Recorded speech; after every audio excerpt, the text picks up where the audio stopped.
बोला था तुम मुझे खून दो, मैं तुम्हें आजादी दूंगा। तो इसी के ऊपर वीरों का इतिहास हृदय के सिंहासन पर रखना होगा, अंतरतम के विस्फारित नैनों से उसको पढ़ना होगा। तो भारत की आजाद कराने के लिए नेताजी ने जो योगदान दिया उसको भुलाया नहीं जा सकता है। सरफरोशी की तमन्ना अब हमारे दिल में है, सोचना है जोश कितना बाजुए कातिल में है। तो कहते मातृभूमि से प्रेम करना, स्वदेश स्वराज्य स्वभाषा, इसका नारा जो दिया महर्षि दयानंद जी ने, और उसके हिसाब से हम लोग ये स्वतंत्रता दिवस भी और गणतंत्र दिवस भी मनाते। अब गणतंत्र दिवस 72 ईयर 72 साल हो गए हैं उसको, और उसमें जो आजादी के बाद उसको हर साल हम लोग मनाते हैं। उसमें नया संविधान लागू जो हुआ था भारत का, तो इस पर्व को हम लोग बड़ी धूमधाम से मनाते हैं और हर प्रदेश में हर राज्य में इसको मनाते हैं। लेकिन दिल्ली में इसकी जो शोभा है वो बिल्कुल ही न्यारी होती है। तो उसमें क्या होता है कि ये राष्ट्र के जो है आते हैं, राष्ट्रपति का जो सम्मान किया जाता है, 31 तोपों के साथ सलामी दी जाती है। फिर छात्र छात्राएं अपना प्रोग्राम करते हैं। इसी प्रकार से सैन्य शक्ति सबका प्रदर्शन किया जाता है। और मैं आज जैसा कि मुझे आदेश हुआ है मैं वो ही सुनाना जा रही हूँ कि ऐ मेरे वतन के लोगों, जरा आंख में भर लो पानी, जो शहीद हुए हैं उनकी जरा याद करो कुर्बानी। ऐ मेरे वतन के लोगों, जरा आंखों में भर लो पानी, जो शहीद हुए हैं उनकी जरा याद करो कुर्बानी। ऐ मेरे वतन के लोगों, जरा आंखों में भर लो पानी, जो शहीद हुए हैं उनकी जरा याद करो कुर्बानी। ये शुभ दिन है हम सबका, लहरा लो तिरंगा प्यारा, पर मत भूलो सीमा पर वीरों ने प्राण गंवाए, जरा याद उन्हें भी कर लो जो लौट के घर न आए। ऐ मेरे वतन के लोगों, तुम खूब लगा लो नारा, ये शुभ दिन है हम सबका, लहरा लो तिरंगा प्यारा। जब घायल हुआ हिमालय, खतरे में पड़ी आजादी, जब तक थी सांस लड़े वो फिर अपनी लाश बिछा दी। हो गए वतन पे न्यौछावर, थे वीर वो कितने गुमानी, जो शहीद हुए हैं उनकी जरा याद करो कुर्बानी। जब देश में थी दीवाली तो वो झेल रहे थे गोली, जब हम बैठे थे घरों में तो वो झेल रहे थे गोली। थे धन्य जवान वो अपने, थी धन्य वो उनकी जवानी, जो शहीद हुए हैं उनकी जरा याद करो कुर्बानी। ऐ मेरे वतन के लोगों, जरा आंखों में भर लो पानी, जो शहीद हुए हैं उनकी जरा याद करो कुर्बानी।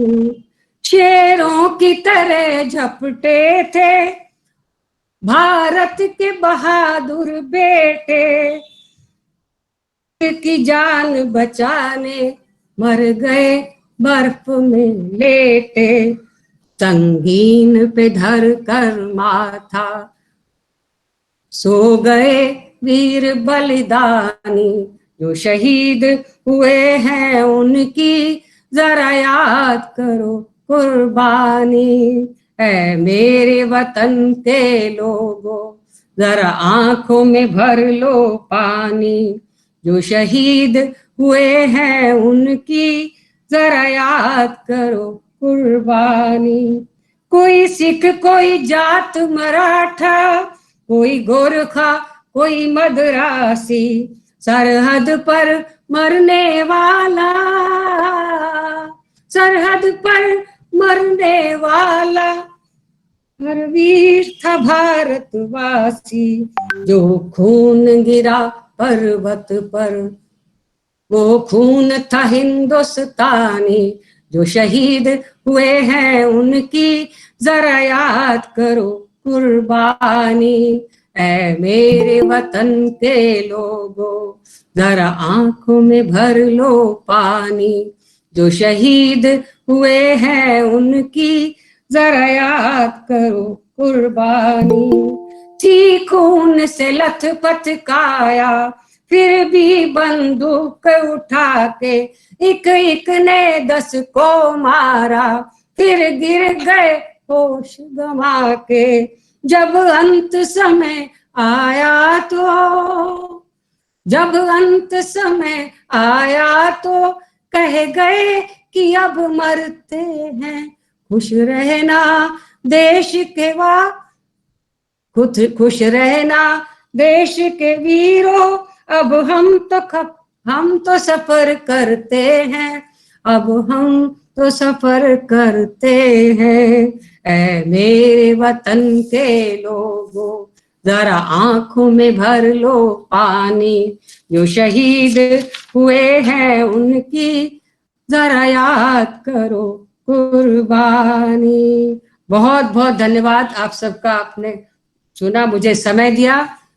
अवनीश जी का बहुत बहुत धन्यवाद है। बहुत शानदार, बहुत शानदार, बहुत अच्छा। धन्यवाद प्रेम बहन जी, धन्यवाद।